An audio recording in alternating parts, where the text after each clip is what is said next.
mía, mi esposa, mi mirra he recogido y mis aromas también. Bebí mi leche y mi vino, mi panal y miel comí.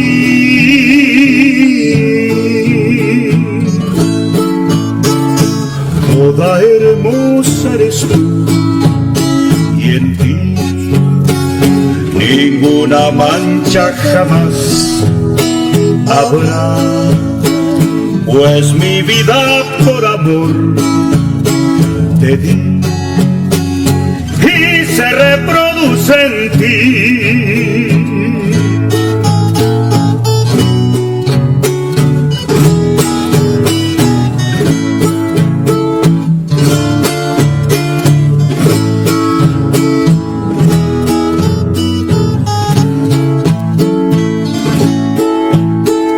Cuán hermosos son tus pies, los contornos de tus muslos son como joyas preciosas, obra de excelso maestro, hija de príncipe, esposa, reunión de dos campamentos.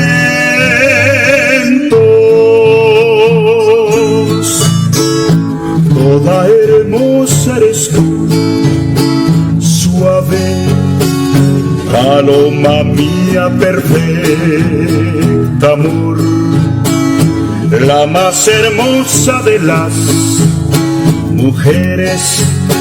Vengo en breve por ti.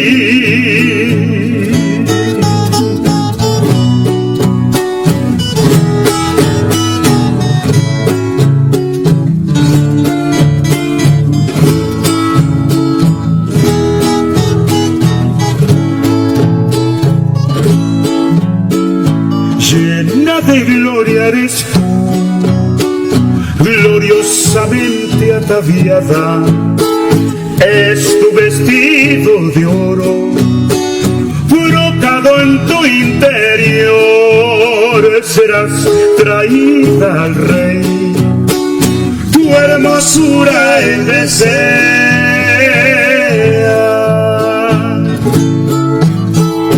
Toda hermosa eres tú, gloriosa, mi Padre te guardó.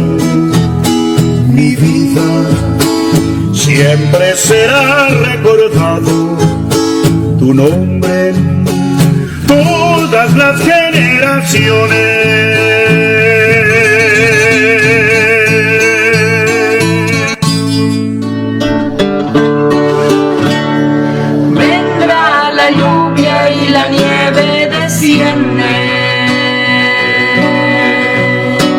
Que riega la tierra y la hace germinar, produce su fruto aunque pacientemente hay que esperar. Así tu palabra en mí obrando está.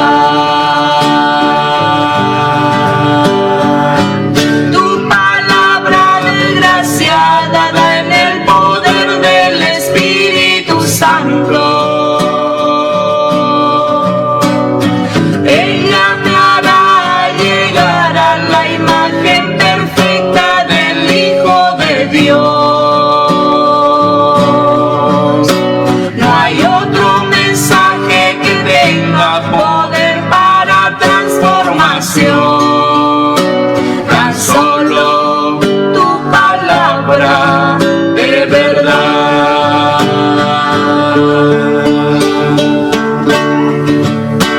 Palabra de vida y fiel eficacia, solo en tu presencia yo puedo encontrar. Rindiéndome a ella yo sé que seguro he de alcanzar la imagen perfecta de Cristo al final.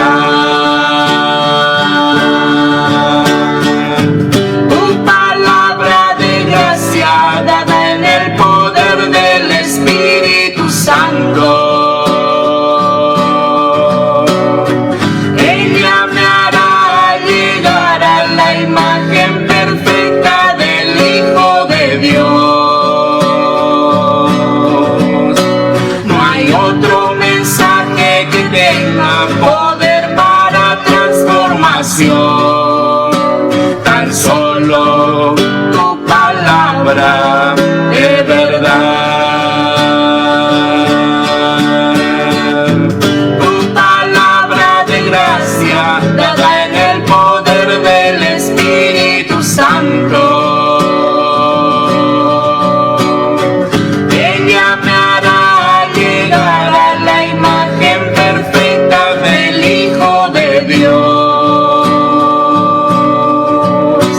No hay otro mensaje que tenga poder para transformación, tan solo tu palabra de verdad, tan solo tu palabra de verdad.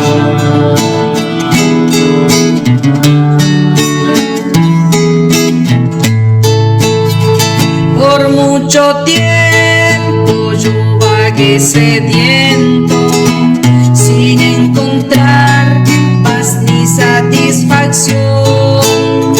Mas Jesucristo me salió al encuentro, en él hallé la amplia salvación. En Cristo encuentro fuerza en la vida, donde mi ser halla satisfacción. Desde el Calvario fluye la misma fuente preciosa de gran provisión. Yo quiero ahora solo agradarle, más conocerle y ser completa en él. Soy obra suya y siempre es mi deseo que el hombre nuevo pueda en mí crecer.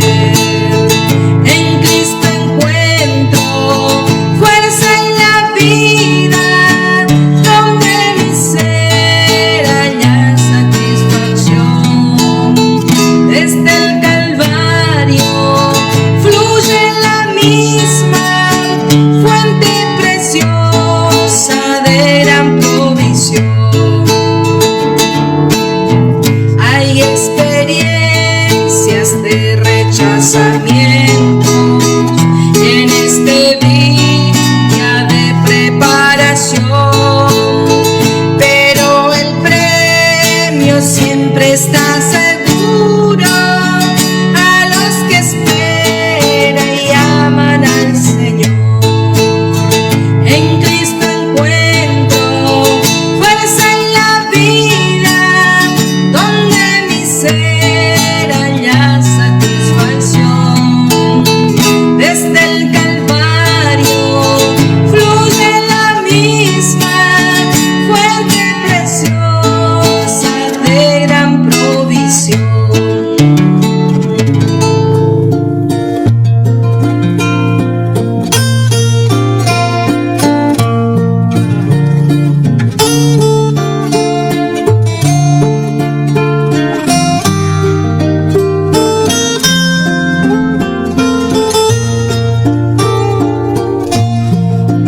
En la gracia aprendí. Que el Señor les bendiga, hermanos. En el nombre de nuestro Señor Jesucristo damos comienzo a nuestro programa. Vamos a escuchar una alabanza y luego vamos a compartir una porción de la Escritura. Crecerá en mi interior si descanso solo en él. Cara a cara le veremos, juntos agradeceremos por su gracia, alabaremos cuando con él al cielo iremos. Gracias por su amor tan grande, en el cielo le veré, en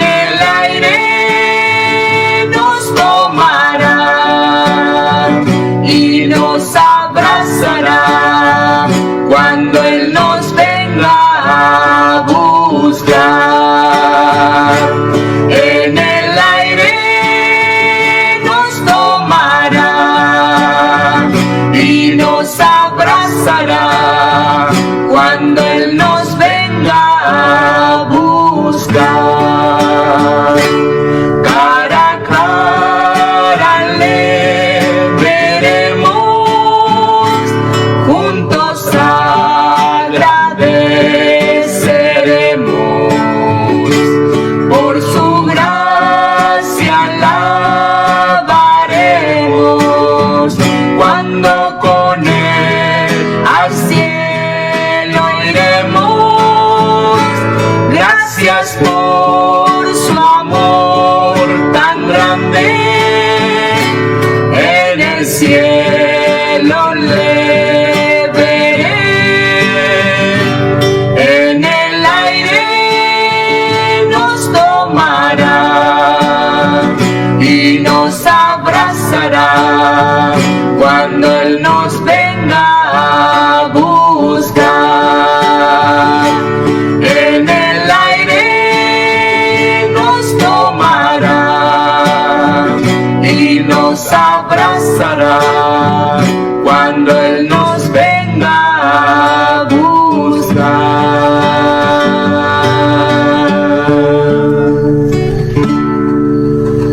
Hermanos, en el nombre de nuestro Señor Jesucristo, vamos a continuar nuestro estudio de la palabra de nuestro Dios, dejándonos guiar por el Espíritu Santo y tratando de atender los mayores detalles que nos encontramos en esta carta que estamos examinando para nuestra edificación de la carta a los Colosenses.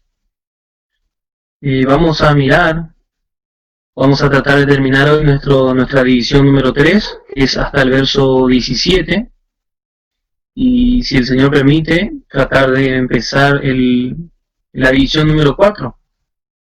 Bueno, si podemos mirar qué bueno que es la manera en que estamos estudiando, hermano, y notar un detalle que está a la vista. Por ejemplo, el verso 1 del capítulo 4 corresponde al capítulo 3 de la división que encontramos nosotros en nuestra Biblia. El capítulo 4 está hablando de los amos y el capítulo 3 termina hablando de los siervos. Como vemos que adecuado que es la manera en que estamos aprendiendo, hermanos. Y recién en el verso 2 del capítulo 2 toca otro tema, y recién divide otro tema: perseverar en oración. Gracias al Señor, hermanos. Nos vamos al verso 16 en el nombre de nuestro Señor Jesucristo. Dice: la palabra de Cristo habite en vosotros en abundancia, en toda sabiduría. Bueno, la palabra sabiduría ya hemos estudiado ya al principio, hermano, en el capítulo 1. Para, si usted desea hacer memoria o repasar, bueno, le invito a que pueda escuchar los primeros audios, hermano, de este estudio, donde hemos tratado de desarrollar un poco complejo para nuestra comprensión qué significa sabiduría.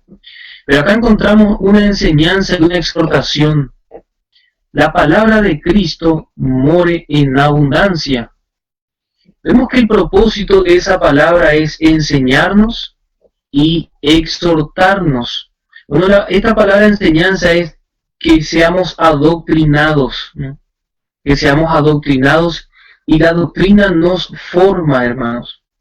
La doctrina forma nuestro carácter, nos establece, nos afirma. Necesitamos la doctrina porque la doctrina es el cimiento del edificio. Es lo que a nosotros nos va a mantener firmes. Es la palabra de Cristo, no es la palabra del hombre. Qué importante que es entender esto, hermanos.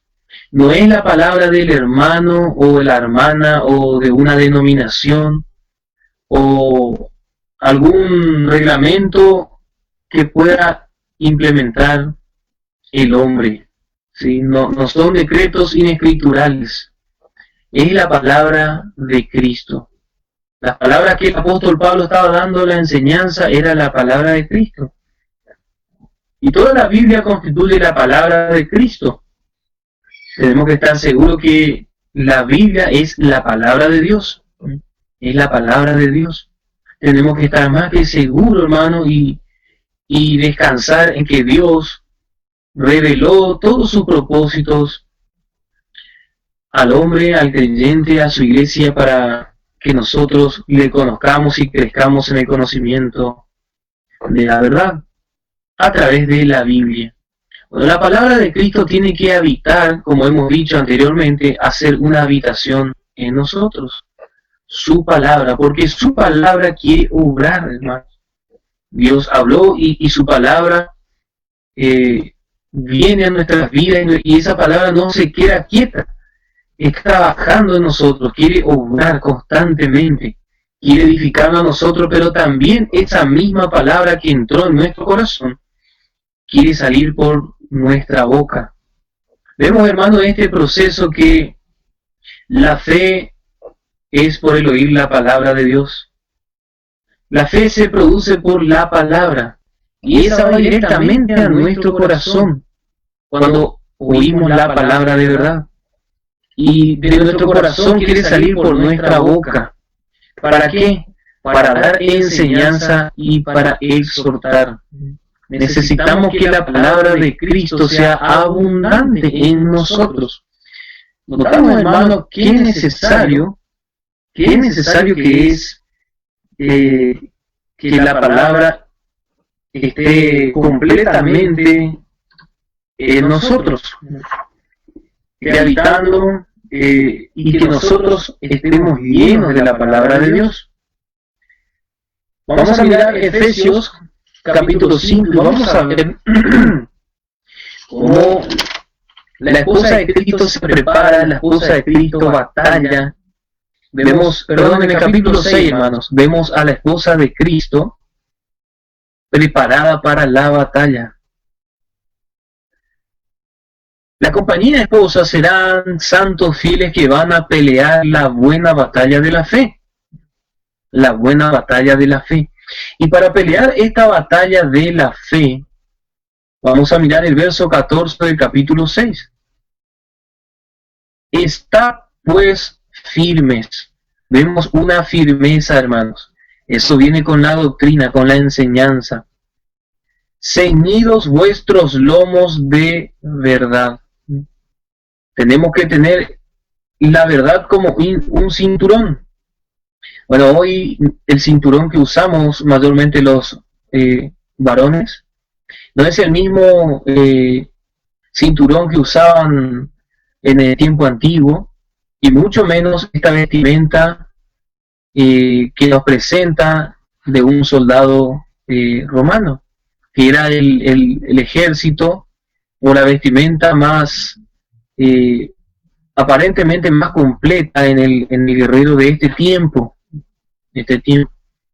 Era algo que verdaderamente sostenía completamente el cuerpo y estaba rodeando el lomo, ¿sí? Todo el lomo del hombre, de tal manera que lo hacía estar, primero que nada, su cuerpo estaba bien derecho, toda su espalda, lo hacía estar bien derecho. Bueno, hoy por ejemplo estamos acostumbrados a sentarnos mal, nuestra columna se dobla todo porque nos sentamos nomás y ya nos tiramos. Bueno, hemos perdido la noción de lo que es que nuestro cuerpo esté derecho, pero es muy útil que el guerrero sepa pararse bien, ¿sí? Sepa pararse bien, sepa estar firme, derecho, bien parado. ¿Por qué? Porque imagínense un soldado que esté con la columna todo torcida, desganado. Para empezar, que ya muestra un desgano, un desinterés por la alerta. Viene el enemigo y cualquier vientito lo va a tumbar. Pero no, acá nos muestra que está ceñido el lomo del guerrero y lo mantiene bien parado, atento, alerta. Y necesitamos, hermanos, que la palabra de Cristo nos ciña, nos ajuste y nos haga diestros, nos ponga derechos, nos dé una firmeza, Y necesitamos la verdad, hermanos. Necesitamos la verdad para enseñar, para adoctrinarnos unos a otros. Para adoctrinarnos unos a otros necesitamos los santos, que la palabra de Cristo habite en abundancia de nosotros. Dios quiere que en los santos su palabra habite en abundancia. No es solamente en los predicadores, hermanos, ¿sí? Hay un gran error, hay una gran confusión, que solamente los predicadores deben conocer todo el consejo de Dios. Y necesitamos comprender que todos los santos deben recibir todo el consejo de Dios. Todos los santos tienen la oportunidad de alcanzar lo mejor de Dios. Y generalmente en este tiempo el santo que no trabaja en la predicación de la palabra cree que él no tiene la responsabilidad y la gracia y el privilegio de conocer toda la Escritura. Bueno, esto es un error, porque cada santo tenemos que trabajar y luchar y pelear la buena batalla de la fe.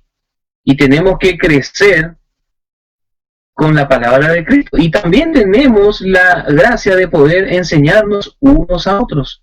Por eso vamos de nuevo a Colosenses, en el capítulo 3, verso 16, dice, este mensaje ahora es para toda la iglesia, en Colosa, para todos los santos que estamos en el lugar de la corrección y estamos siendo corregidos, hermanos. Por eso que estamos escuchando esta palabra, y si usted no está recibiendo la palabra de Cristo en abundancia, bueno, hoy Dios le quiere corregir, le está dando esta corrección, le quiere amoldar, quiere afirmarle y ponerle, le quiere establecer bien el Señor en su gracia. ¿Por qué? Porque quiere usarle, hermano y hermana, quiere usarle el Señor. A todos los santos quiere usar. En cualquier lugar donde nosotros nos movamos, quiere usarnos el Señor. Y encontramos también la palabra exhortándonos los unos a los otros. Vemos que esta responsabilidad y este gran privilegio no es solamente para los predicadores. Vemos que los santos tienen el privilegio de poder ser útiles en la congregación y estar preparados para cuando Dios disponga a que podamos dar una enseñanza por medio de la palabra.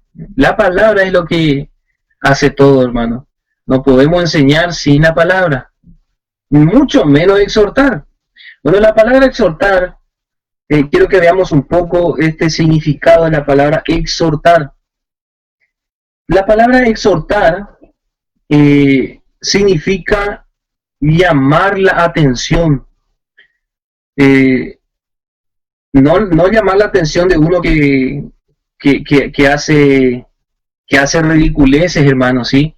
Sino de llamar la atención, de amonestar. Eso es lo que quiere decir. Una amonestación. Pero fíjense, trayó reprensión suave. Esa es la exhortación de la palabra de la gracia. Una reprensión suave o advertencia. No nos podemos guiar la manera de que Juan el Bautista acusó a Herodes de que era un adúltero. Eso era la ley, hermano, y es una manera dura de acusar a un hombre impío, ¿sí? Nosotros debemos aprender a tratarnos con suavidad, ¿no? Por eso es necesario estudiar cada palabra y aplicarla a nuestra vida de manera correcta, ¿no?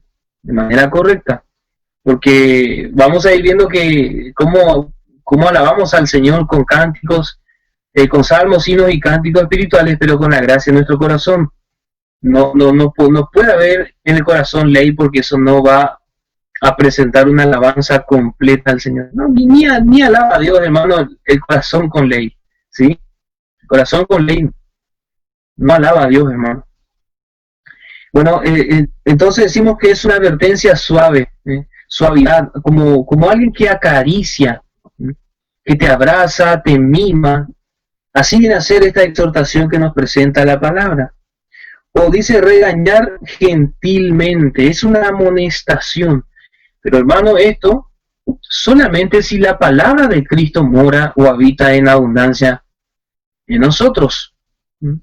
Y en toda sabiduría también, en abundancia y en toda sabiduría, para enseñar y exhortarnos los unos a los otros. Y vemos la aplicación de la manera de enseñar y la manera de exhortar. Parece ser que la enseñanza viene a través de las canciones. Qué interesante este verso. Dice, enseñándonos y exhortándonos los unos a los otros con salmos. Vemos las herramientas para la enseñanza. Con salmos. Bueno, la palabra salmo significa una melodía utilizando un instrumento de cuerda generalmente. Eso lo explícitamente, un instrumento de cuerda. Bueno, vemos que hay doctrinas que dicen que los instrumentos son de Satanás, ¿no? Va a escuchar cerca de Centroamérica, más o menos, hay doctrinas que dicen que los instrumentos, la guitarra, bueno, son de Satanás. Y es ahí donde vamos a ver muchos hermanos que antiguos, pero solamente solamente con la voz, no hay instrumentos. Bueno, porque no han entendido la verdad.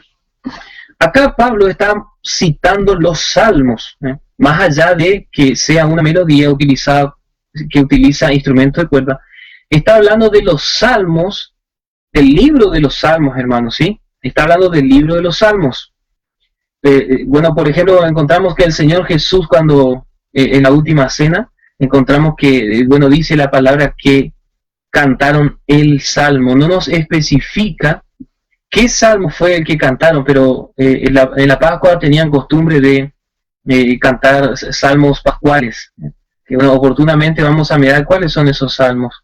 Generalmente los que escribió Moisés, o bueno, algunos de David, que nos habla de la Pascua. Y bueno, tenemos que entender, hermano, qué hermoso que es cantar los salmos. Gracias a Dios que hemos recibido en este tiempo muchos salmos que, bueno, algunos hermanos han dado la aplicación correcta para que podamos cantarla, ¿no es cierto? En nuestro idioma, y bueno, así. También algunos le han puesto melodía, y gracias al Señor vamos aprendiendo a cantar los salmos. Y encontramos los himnos. Bueno, los himnos tienen su particularidad, que tiene una estructura particular. Tiene una estructura particular con estrofas, repeticiones varias repeticiones, pausas. Bueno, ese es un himno particularmente, que estamos en estos tiempos donde los himnos han sido muy desechados y han sido reemplazados por canciones románticas, con alguna que otra letra que aparenta ser bíblica, o porque menciona a Dios o Jesús. Bueno, hay mucho romanticismo. Pero vemos que el modelo bíblico está siendo reemplazado en este tiempo. Y eso no alaba, no enaltece el nombre de nuestro Señor Jesucristo, hermanos. Salmos e himnos. Salmos e himnos. Pero tenemos que entender que todo esto tiene que ser conforme a la palabra.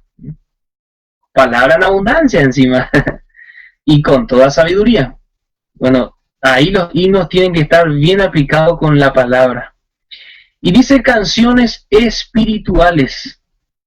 Esto nos da totalmente el entendimiento, hermano, que si es espiritual, ¿de dónde proviene esta canción, hermano? Podemos citar, por ejemplo, Efesios capítulo 1. Efesios capítulo 1.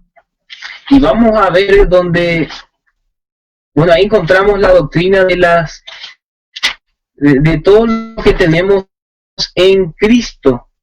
En el verso 3 tenemos bendito el Dios y Padre, capítulo 1, verso 3.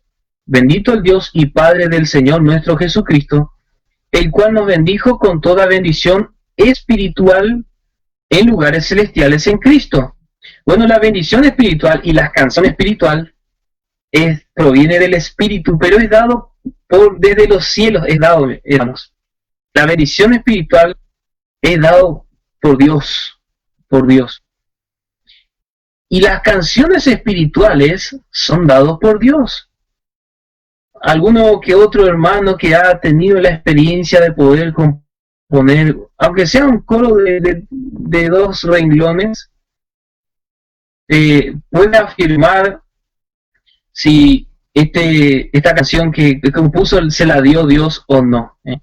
Cada uno va a examinar si ha escuchado alguna alabanza que ha movido todo nuestro ser y nuestro corazón y nos guía a Dios.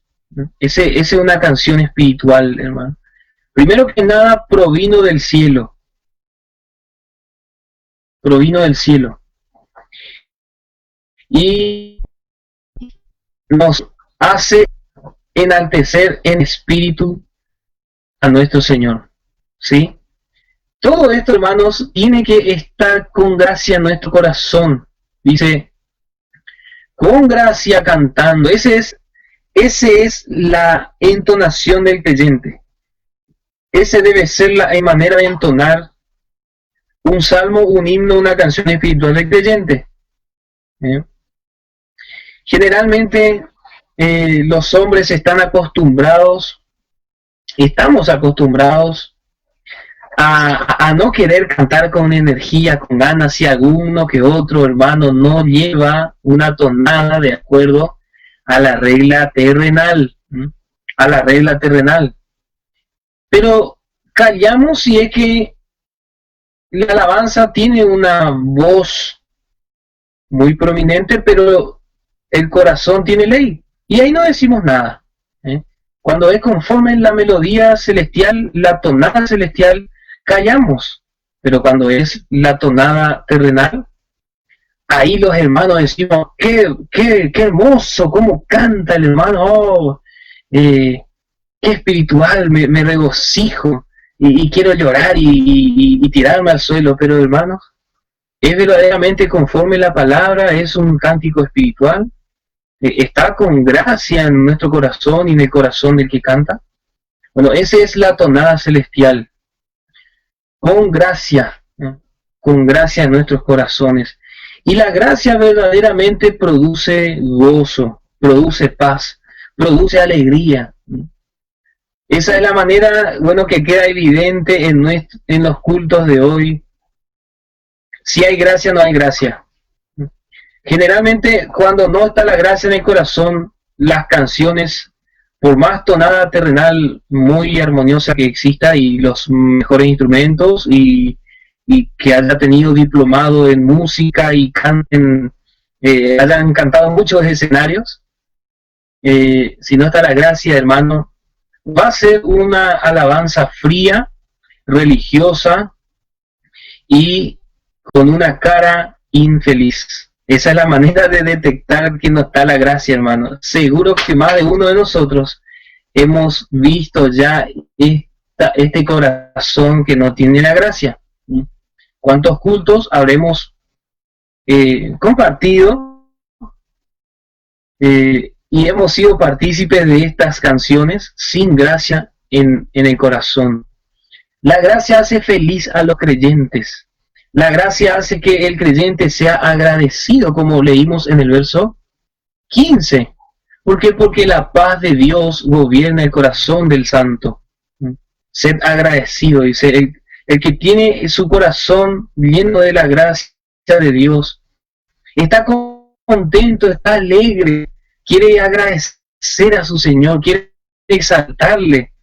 Y por más que su voz y su manera de entonar tal vez no sea muy buena, él quiere gritar y hacer escuchar a todos que él está feliz por su Señor. Dice el salmista, mi corazón y mi carne cantan al Dios vivo. Imagínense que el cuerpo pueda entonar una canción.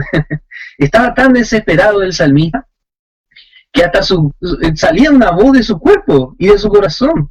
Por más que tenía él su garganta y su voz, le pone una voz a su cuerpo, a su corazón. la manera de, quería cantar tanto a Dios en agradecimiento por su gracia, que hasta su mismo cuerpo estaba exhalando al Señor, mi corazón y mi carne cantan al Dios vivo. Dice. Bueno, así es la gracia, cuando la recibimos por la fe, verdaderamente transforma los corazones, y podemos decir que ese es el secreto de la alabanza y la adoración. Bíblicamente ese es el secreto, esa es la manera bíblica de poder adorar, alabar y exaltar a nuestro sublime Dios, el canto con gracia. Nosotros vamos a reconocer cuando comprendemos la palabra de Cristo mora en abundancia, nosotros vamos a ver cuando un hermano tiene gracia en su corazón, porque lo único que le interesa es exaltar a Cristo, alabarle y está contento el hermano. En cambio el corazón que tiene ley y que quiere constantemente hacer observancias carnales y esfuerzos religiosos, no es nada atractivo para la fe. Produce desánimo y no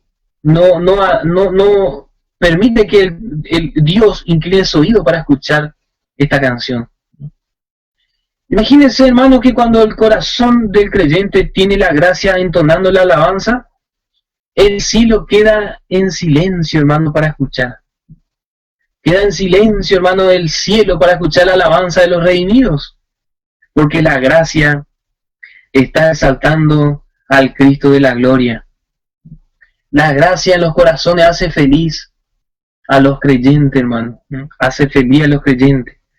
No nos podemos olvidar de esto, hermano. La gracia produce gozo, hermano. Y ese gozo cambia el semblante de los creyentes. Cambia el semblante, cambia toda la vida del creyente, la gracia. Pero la ley cambia también el semblante del hombre. La ley hace que el semblante del hombre sea rígido, sea amargo. Como podemos ver en el verso 19, dice: maridos, amad a vuestras mujeres y no seáis desapacibles con ellas. Bueno, otra versión dice: no seáis amargos con ellas, no seáis ásperos con ellas. Bueno, cuando estaba leyendo un poco de estas alabanzas, yo vi al marido siendo amargo con la esposa y dije, me acordé porque estaba compartiendo mate con mi esposa, y ella me dice, bueno, te doy, pero está amargo. Me dice, yo ya sabía lo que me venía, lo que iba a tomar, y tomé. Cambió mi cara, hermano. Tuve que cerrar el ojo y hasta la lengua toca, hasta las entrañas parece que cambia, hermano, cuando hay algo amargo. Y bueno, así, hermano, es la alabanza también. El cambia todo el semblante del creyente, es amargo. La ley produce amargura, produce desánimo. Pero la gracia verdaderamente parece ser cuando esa alegría, hermano, esa bebida fresca que viene a nuestra vida y nos da el ánimo, nos da el ánimo. Ese aire que respiramos, hermano, que es esa fuerza, hermano, que el Señor nos da. Esa es la gracia, para que nosotros entonemos todo lo que tenemos en nuestro corazón agradecido, levantarlo hacia el cielo, entonarlo para exaltar al Señor, con gracia en nuestros corazones, al Señor. Vemos que la alabanza es al Señor, al Señor. Y terminamos la división número 3, dice, y todo lo que hacéis, sea de palabra o de hecho, hacedlo todo en el nombre del Señor Jesús, dando gracias a Dios Padre por él. Vemos acá el señorío de Cristo y vemos que Cristo viene a ser el Señor en todo, Cristo todo y en todo. Y es muy particular cómo termina el verso 17, termina nuestra tercera edición, que es muy parecido al verso 23. Todo lo que hagáis, hacedlo de ánimo como al Señor y no a los hombres. Bueno, acá se nos presenta nuestra manera de ofrecer el servicio al Señor. Primero que nada tiene que ser con ánimo, hacerlo de ánimo. Pero también se nos presenta que tenemos que hacerlo todo en el nombre del Señor Jesús y de manera agradecida. Bueno, acá podemos verdaderamente referirnos a muchas actividades que hacemos para servir a Dios. Ya sea desde levantarnos para participar de un culto y trasladarnos hasta el lugar, o desde abrir el salón de reuniones, o de cualquier actividad, hermanos. Muchas veces hemos conocido, hermano, hermana, o hemos hecho nosotros las cosas quejándonos. Y cuántas veces muchos de nosotros no hemos participado de cultos con pocos hermanos. ¿Y para qué me voy a ir si no hay ningún hermano? Y ya no lo estoy haciendo con ánimo. ¿Para qué voy a hacer esto si... y bueno, ahí la queja gobierna nuestro corazón. Eso es porque la gracia no está gobernando nuestro corazón, hermano. Y no está la palabra en abundancia, en toda sabiduría. Hacerlo en el nombre de nuestro Señor Jesucristo, Jesús. Bueno, hermano, todo lo que hacemos tiene que ser en el mover por medio de nuestra cabeza, que es Cristo. Vemos que siempre el centro es Cristo. Todo lo que hemos estado viendo hasta ahora en el primer verso del capítulo 1, todo el centro es Cristo. Todo el centro es Cristo. Dando gracias a Dios por Él, dice, por Cristo. Nos presentamos al Padre, hacemos todo, sea de palabra de hecho, podemos decir sea la predicación de un servicio práctico, todo es en el nombre del Señor Jesús. Bueno, acá también entra, hermanos, las alabanzas, la oración, el servicio, podemos mencionar el bautismo, todo es en el nombre del Señor Jesús. Todo, hermano. Bueno, y así finaliza, hermano, la completa alabanza, finaliza nuestra división número 3. Una completa alabanza a Dios por medio de Cristo, por medio de Él. Todo lo que somos y tenemos, hermano, es por medio de Cristo. Nunca tenemos que olvidarnos ni equivocarnos. Y bueno, está escrito que toda rodilla se doblará ante el Señor. Toda rodilla va a confesar que el Señor, que Jesucristo es Señor. ¿Y cómo no vamos a nosotros hacer eso ya en este tiempo? Hacer todo en el nombre de Cristo, disfrutando, agradeciendo, exaltando este gran privilegio que nos fue dado a nosotros, de poder hacer todo en el nombre de Jesús con un corazón agradecido. Bueno, y empezamos desde el verso 18, la división número 4 de nuestro estudio. Desde el verso 18 del capítulo 3, bueno, hasta el finalizar nuestra carta, del verso 18 del capítulo 4. Pero podemos notar que también hay temas que se subdividen nuevamente dentro de esta división. Entre el verso 18 al verso 1 del capítulo 4 encontramos que el apóstol Pablo habla de los deberes sociales, podríamos decir, del creyente. Vamos a mirar primeramente el aspecto literal de lo que Pablo está hablando. Habla del asunto familiar primero que nada.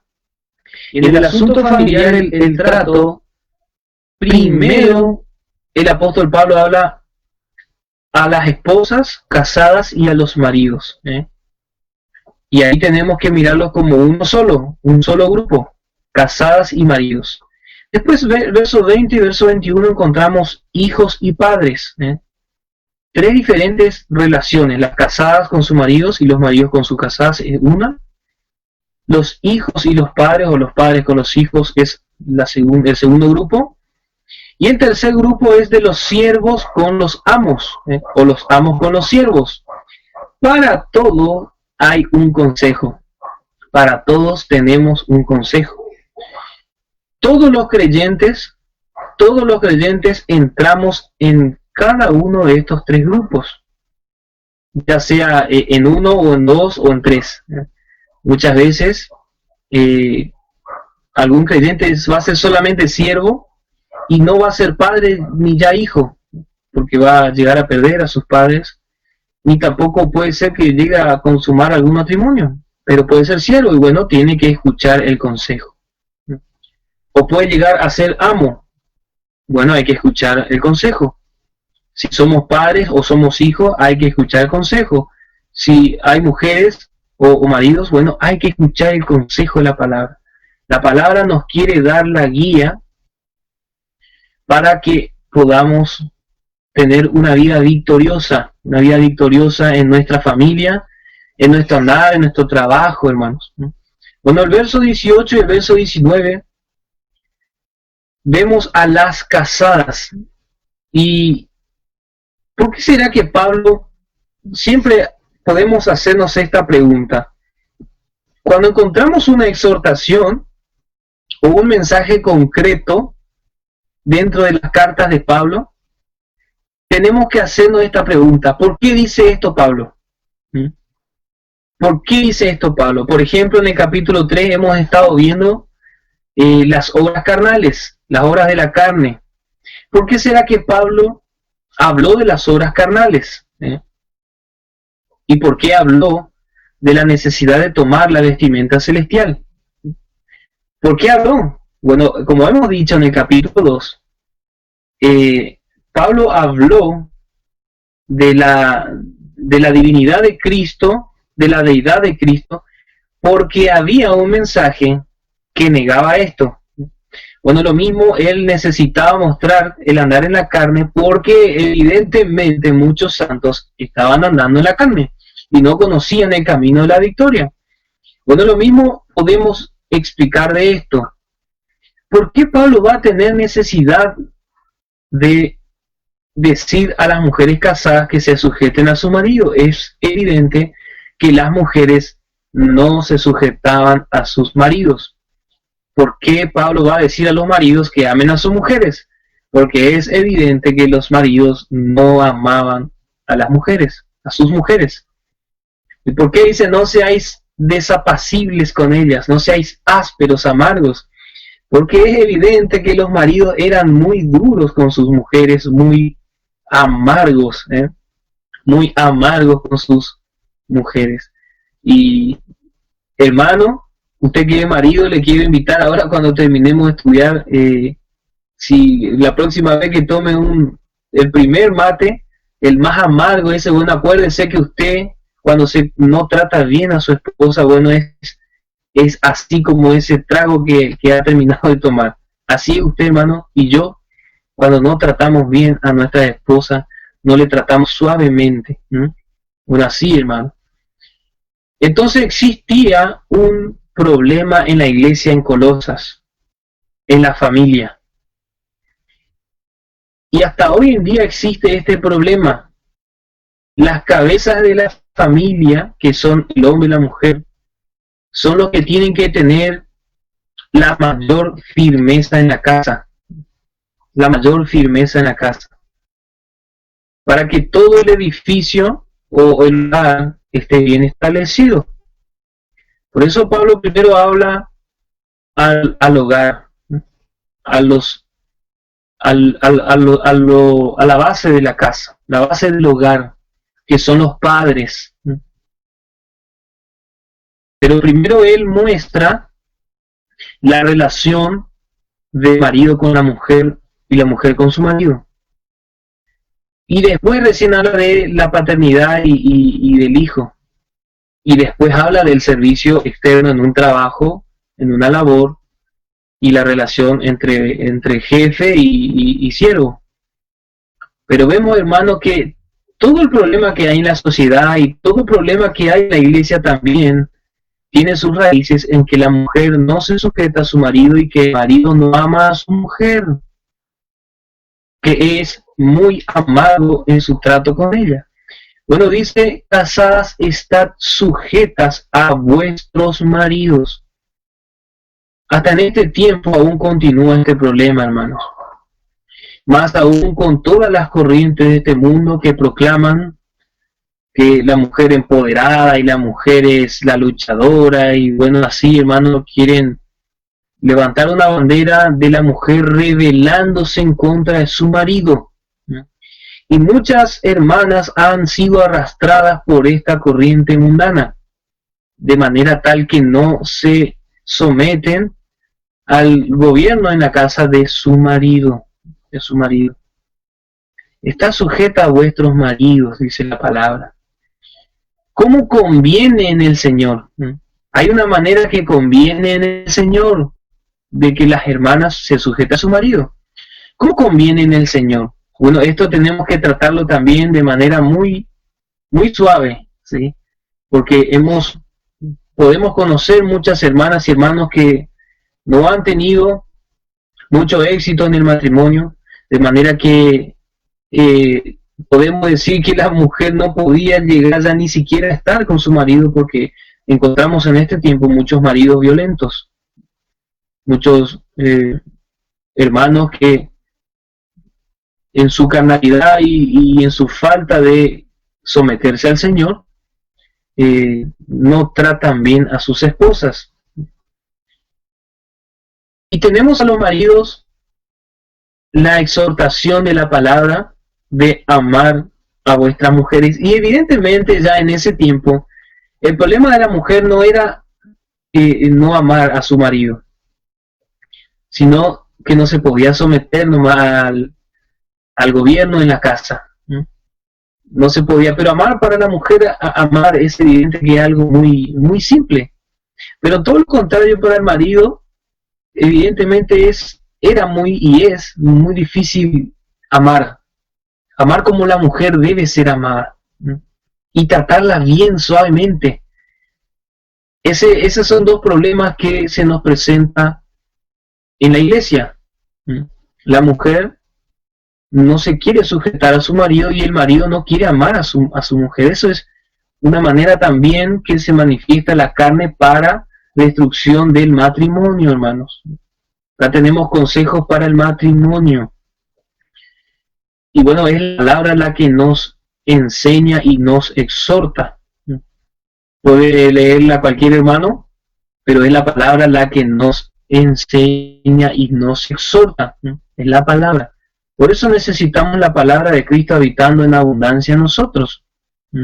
Seguramente podemos, algún corazón va a estar diciendo, este hermano joven, ¿qué nos va a enseñar de matrimonio?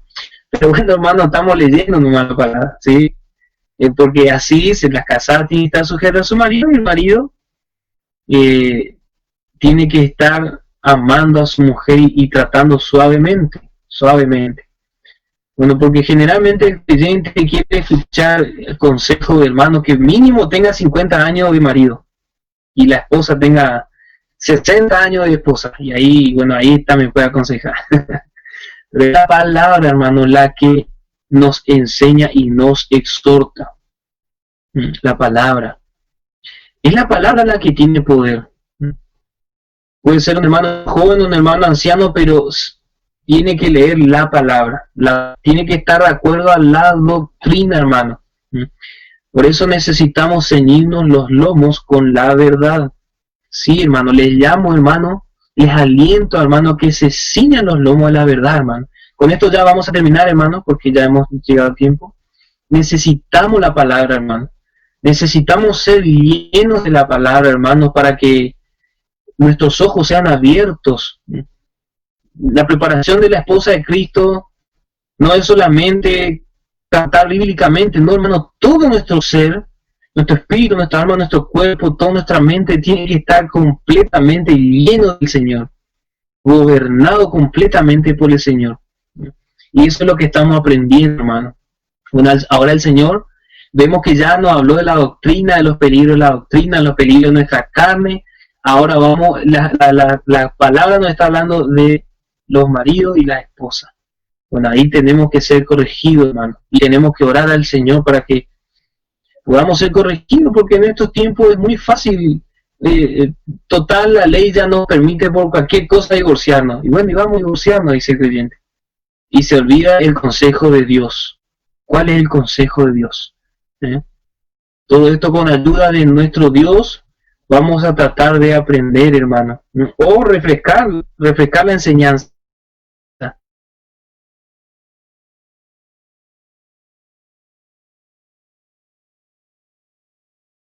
Pues estoy seguro que la mayoría, hermanos, ya ha escuchado muchas veces esta enseñanza, pero necesitamos aprender y aprender. Bueno, hasta acá, hermanos, terminamos el estudio de hoy y vamos a terminar el programa escuchando una alabanza. Que el Señor bendiga ricamente, hermanos. Juntos a los ríos de Babilonia, allí nos sentábamos para llorar sobre los sauces en medio de ella. Allí nuestras arpas colgadas están, y los que nos llevan cautivos nos piden cánticos santos para Jehová. ¿Cómo cantaremos en tierras de extraños el cántico santo a Jehová? ¿Cómo cantaremos en tierras de extraños el cántico santo a Jehová? Juntos a los ríos